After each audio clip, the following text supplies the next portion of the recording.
வணக்கம் மக்களே, இந்த வீடியோவில் என்ன பார்க்க போறோம்னா விவசாயிகளுக்கு மாதம் ரூபாய் 3000 அரசின் சிறப்பான திட்டம் அது என்ன அப்படிங்கிறத பற்றி தான் இந்த வீடியோவில் பார்க்க போகிறோம். நம்ம சேனலுக்கு யாராவது புதுசாக வந்திருந்தீங்கன்னா மறக்காமல் நம்ம சப்ஸ்கிரைப் பண்ணிக்கோங்க. மேலும் பக்கத்தில் இருக்கிற பெல் ஐக்கானை கிளிக் பண்ணி வச்சுக்கோங்க. இந்த வீடியோவுக்கு ஒரே ஒரு லைக்கை மட்டும் கொடுத்துருங்க. வாங்க வீடியோக்குள்ளே போகலாம். பொதுவாக பார்த்தீங்கன்னா மத்திய அரசுலேருந்து விவசாயிகளுக்கு நிறைய பயனுள்ள திட்டங்களை அறிவிச்சிட்டு வராங்க. அந்த வகையில் ஒரு திட்டமான இந்த திட்டத்தோட பெயர் தான் பிஎம் கிசான் மன்தன் யோஜனா. இந்த திட்டத்தோட பெயர். இந்த திட்டத்தின் மூலியமா பார்த்தீங்கன்னா விவசாயிகளுக்கு மாதம் ரூபாய் 3000 பென்ஷன் கொடுத்துட்டு வராங்க. மேலும் விவசாயிகள் இறந்த பிறகு விவசாயிகளோட மனைவிகளுக்கும் ரூபாய் 1500 ரூபாய் பார்த்தீங்கன்னா பென்ஷன் கொடுக்குறாங்க அப்படின்னு சொல்லியிருக்காங்க.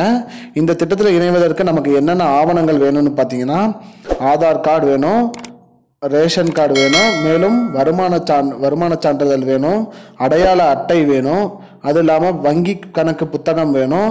இதெல்லாம் நம்ம ரெடி பண்ணி நம்ம விண்ணப்பிச்சோம்னா நமக்கு நம்மளோட மொபைலுக்கு குறுஞ்செய்தி வரும். இது எப்படி விண்ணப்பிக்கணும்னா ஆன்லைன் மூலியமாக தான் விண்ணப்பிக்கணும். பிஎம் கிசான் மன்தன் யோஜனா அப்படின்னு நம்ம ஆன்லைனில் போட்டாலே போதும் வரும். அதில் உங்களோட மொபைல் எண்ணை செலுத்தி நம்ம டாக்குமெண்ட் எல்லாம் அப்லோட் பண்ணி நம்ம அப்ளை பண்ணால் போதும். அரசு தரப்புலேருந்து அதை சரிபார்க்கப்பட்டு நமக்கு குறுஞ்செய்தி மூலம் நம்மளோட விண்ணப்பம் நிராகரிக்கப்பட்டதாங்கிற இது வந்துடும்.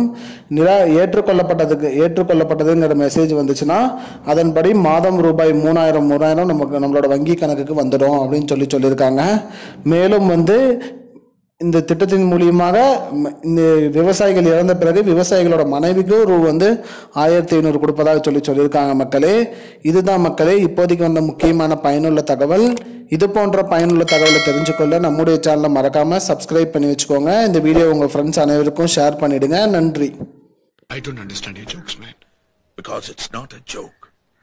முன்ன பின்ன தெரியாத ஒரு பையனுக்காக சப்ஸ்கிரைப் விடுற அந்த மனசு இருக்க, அதான் கடவுள்.